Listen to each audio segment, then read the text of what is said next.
Welcome to session 2. Last session we talked about how our thoughts change us. In other words, we unpacked the dynamic between our thinking, our feeling, and our behaviors.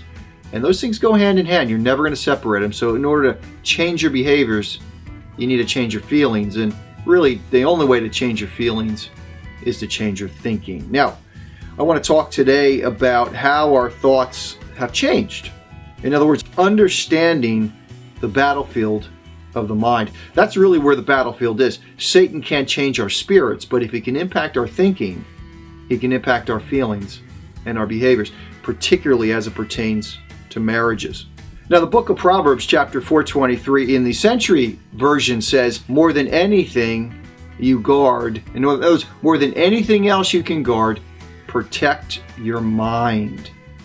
For life flows from it. Now think about that. Your physical body benefits from a mind at peace, Proverbs tells us. And your marriage, your marital mind will benefit as you guard it.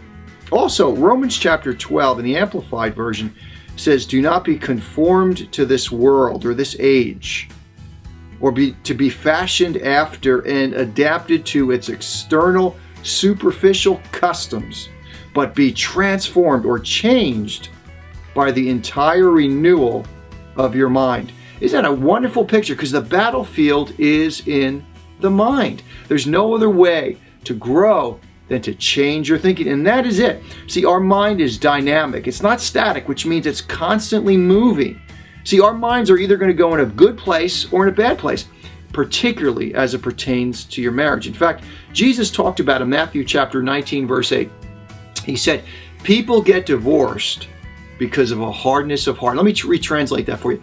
People get divorced when their minds become hardened to the normal changes associated with living with another human being. See, we must guard our hearts. It's what I describe as the principle of degradation.